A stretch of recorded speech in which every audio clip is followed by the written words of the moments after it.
शिमला के शार्पित पहाड़ real ghost story in Hindi. ये कहानी उन 4 दोस्तों की है जिसके साथ कुछ ऐसी घटना घटी कि जिससे उनका पूरा जीवन ही बदल गया। आइए जानते हैं कि ऐसा क्या हुआ था। मुंबई शहर की रहने वाली प्रिया शर्मा अपने दोस्तों के साथ रवि, साहिल और विजय के साथ शिमला जाने का प्लान बनाया। वो सब शिमला जाने के लिए बस में बैठ गए। कुछ ही देर में प्रिया सो गई। अचानक प्रिया की नींद खुल गई तो उसने देखा कि बस में कोई नहीं था। बस का ड्राइवर भी नहीं था। बस अपने आप ही चल रही थी। उनके सारे दोस्तों भी बस में नहीं थे। ये सब देखकर डर के मारे प्रिया जोर जोर से चिल्लाने लगी। अचानक उसे लगा कि कोई उसके पीछे खड़ा है। जब उसने पीछे मुड़कर देखा तो वहां एक स्त्री बैठी हुई थी। उस स्त्री का चेहरा जला हुआ था। ऐसा लग रहा था कि किसने उसके चेहरे पर एसिड फेंका हो। ऐसा भयंकर चेहरा देखकर प्रिया ने चिल्लाना शुरू कर दिया, बचाओ बचाओ बचाओ। और अचानक प्रिया की नींद उड़ गई। वो एकदम डरी हुई और पसीने से पूरी भीग गई थी। पास में बैठे हुए विजय ने पानी की बोतल दी और बोला, शायद तुम्हें कोई सपना देखा होगा। थोड़ी ही देर में सब शिमला पहुंच गए और एक होटल पर रात बिताने के लिए गए। दूसरे दिन वो सब साथ में मिलकर होटल के पास वाले पहाड़ पे घूमने जाने का किया। करीबन आधे घंटे में वो सब पहाड़ की सबसे ऊंची शिखर पर पहुंच गए। वहीं से नीचे देखने पर घने लीलेछम पेड़ पौधे काफी सुंदर दिख रहे थे। अचानक साहिल चौंक गया और बोला, नीचे देखो कोई खड़ा है, लगता है कोई स्त्री है। विजय और रवि भी देखने लगे लेकिन उन्हें कोई दिख नहीं रहा था और बोले, तू पागल हो गया है क्या? इस घने जंगल में कोई स्त्री कैसे आ सकती है? तुम्हें शायद कोई भ्रम हुआ होगा। उसके बाद वह सब खुली जगह पर चले गए। रात होने वाली थी इसलिए वह सब ने पहाड़ पर ही रुकने का निर्णय किया। इसलिए उन सब ने वहां पर ही तंबू लगाया और खाने पीने के लिए सामान बाहर निकाला। प्रिया की बैग तंबू के बाहर थी इसलिए वह लेने के लिए बाहर गई तो वहां पर उसे किसी की आवाज सुनाई दी। प्रिया उस आवाज की ओर अपनी नजर घुमाती है तो उन्हें सामने से कोई 3 आदमी आते हुए दिख रहे थे। उनके हाथ में धारदार हथियार देखकर प्रिया डर जाती है और दौड़ के तंबू के अंदर आ जाती है। उसने अपने दोस्तों से भी यह बात की लेकिन कोई उसकी बातों पर विश्वास नहीं कर रहे थे। प्रिया चिल्लाकर बोली, आप सब पागल हो गए हो क्या? कोई भी मेरी बातों पर भरोसा नहीं कर रहा है। चलिए मेरे साथ बाहर, मैं आपको बताती हूँ। वो सभी बाहर आके शिखर की टोच से नीचे देखने लगते हैं। उतने में ही उन सभी को लगता है कि कोई 3 लोग उनकी ओर बढ़ रहे हैं। ये सब देखकर वो सभी डर जाते हैं और तुरंत ही अपना अपना सामान समेटने लगते हैं और बड़े से पत्थर के पीछे जाके छुप जाते हैं। थोड़ी ही देर में वो सब ऊपर आ जाते हैं। प्रिया देख रही है कि उनके हाथ, पैर और सिर आम आदमी जैसे बिल्कुल नहीं थे। वो सब एक जगह पे बैठ जाते हैं और कुछ तांत्रिक विद्या शुरू करते हैं। उनमें से एक आदमी अपनी हाथों की उंगली को काट देता है, लेकिन अंधेरे की वजह से उन्हें कुछ भी ठीक से दिखाई नहीं देता है। अचानक उन चारों ने देखा कि एक औरत उन आदमियों के बीच में आके लेट जाती है। कोई नहीं जानता कि आखिर वो औरत वहां पे पहुंची कैसे। प्रिया ने कहा, मुझे कुछ समझ नहीं आ रहा है, आखिर ये सब हो क्या रहा है? मुझे बहुत ही डर लग रहा है। एक के बाद एक वो तीनों उस औरत को सूंघने लगे। वहीं पे अचानक उस औरत ने अपनी उंगली उठाई और हमारी तरफ इशारा करने लगी। हम सब डर गई। वो तीनों उस औरत को छोड़कर हमारी ओर बढ़ने लगे। हम सब पहाड़ी से नीचे होटल की ओर दौड़ने लगे। हमारी आवाज सुनकर वो तीनों हमारी ओर दौड़ने लगे। प्रिया और साहिल सबसे आगे थे और विजय और रवि उनके पीछे दौड़ रहे थे। प्रिया और साहिल होटल तक पहुंच गए, लेकिन रवि और विजय का कोई पता नहीं चल रहा था। हमने होटल वालों से उनके बारे में सभी बातें की तो उन लोगों ने कहा कि उस पहाड़ पे कोई नहीं जाता है, वो पहाड़ शार्पित है, जो भी वहाँ जाता है वो कभी वापस नहीं आता है।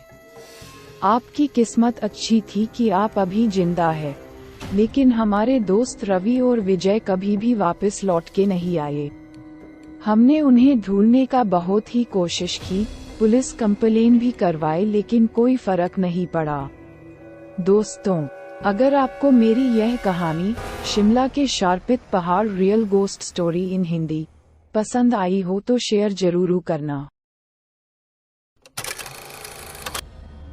ये कहानी राजस्थान के कोटा शहर की एक भूतिया हवेली के बारे में है।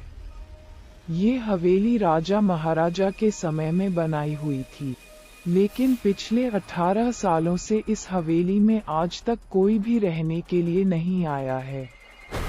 इच्छा होने पर भी इस हवेली में कोई भी नहीं रह पा रहा था, क्योंकि लोगों का कहना थी कि इस हवेली में भूत प्रेत का साया है।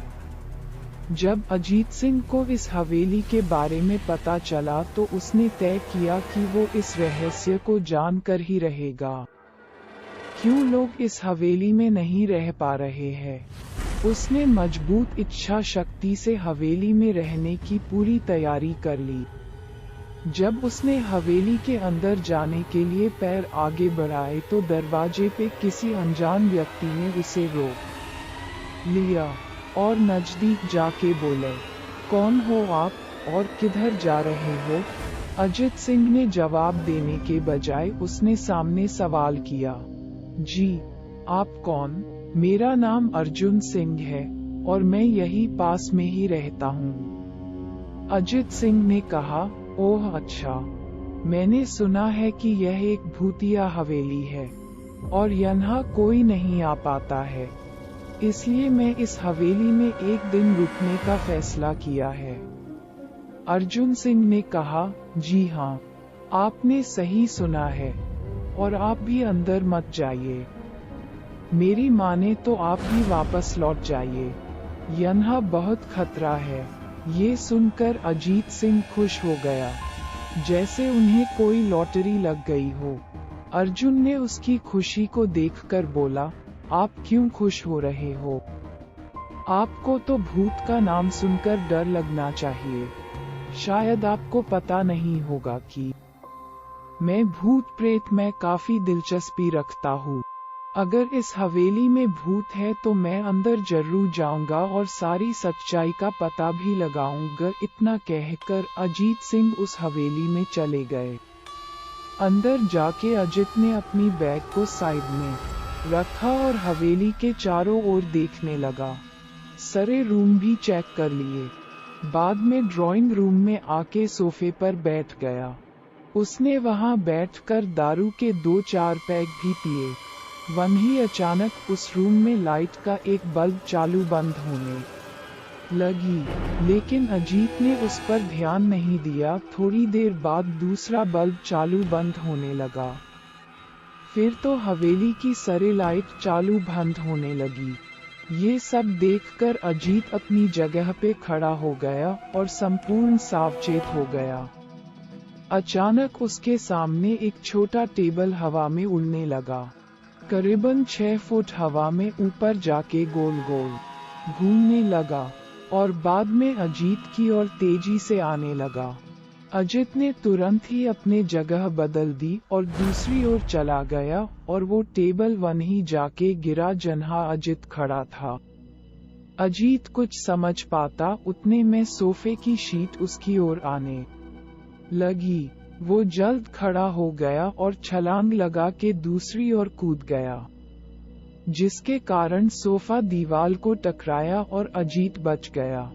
अचानक सब कुछ शांत हो गया। अजित ने चारों ओर सतर्कता से देखा और बड़ी आवाज में बोला, तुम जो भी हो सामने आकर के बात करो। वहीं एक बड़ी परछाई उसके सामने आई। अजित ने उस परछाई को देखकर बोला, कौन हो तुम और क्यों मुझे मारना चाहते हो? परछाई, तुम्हारी भूल के कारण। अजित, मेरी भूल? मैंने कौन सी भूल की? परछाई, इस हवेली में आने की भूल।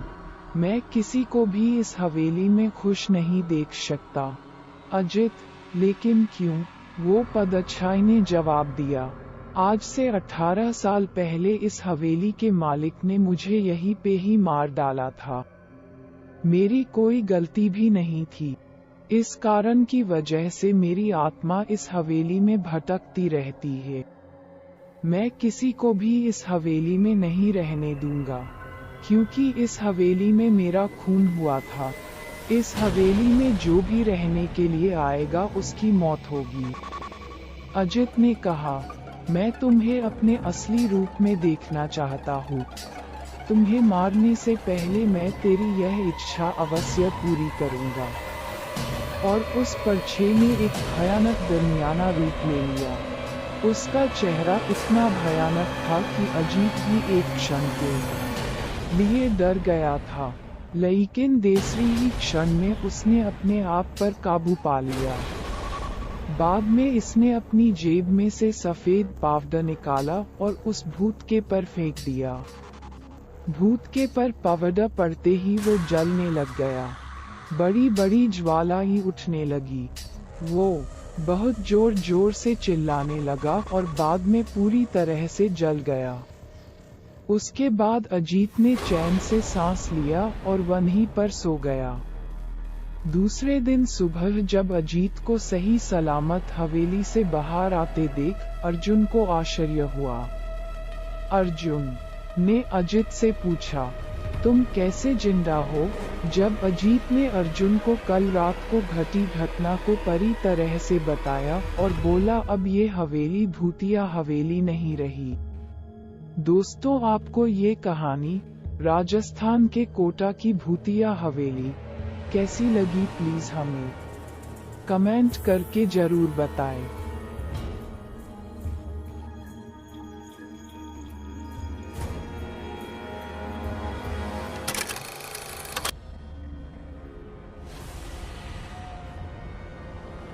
काटा boot Hindi horror story. Mayank एक मल्टीनेशनल कंपनी में ब्रांच मैनेजर की जॉब करता था।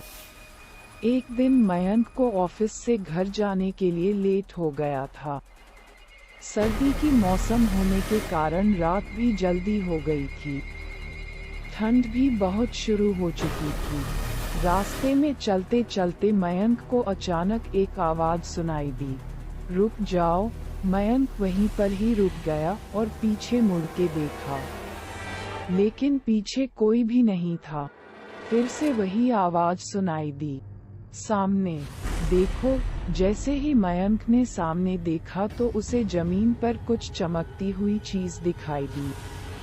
मयंक दौड़ के उस चीज के पास गया और देखा तो यह कोई साधारण चीज नहीं थी, बल्कि एक चमकता हुआ हीरा था। उसने वह हीरा अपने हाथ में लिया। उसकी चमक देखकर मयंक की खुशी का पार न रहा, लेकिन मयंक को कहाँ पता था ये कोई साधारण है या नहीं, बल्कि एक मायावी हीरा है। अचानक उस हीरे में से आवाज आई, अगर तुम्हें और हीरे चाहिए तो इस जमीन को खोदो। इस जमीन के नीचे बहुत सारे हीरे हैं। मयंक खुश हो गया। उसने उस हीरे को अपनी जेब में डाला और जमीन खोदना शुरू किया। करीबन 2 फीट खोद काम करने के बाद अचानक मयंक डर के मारे चिल्लाने लगा।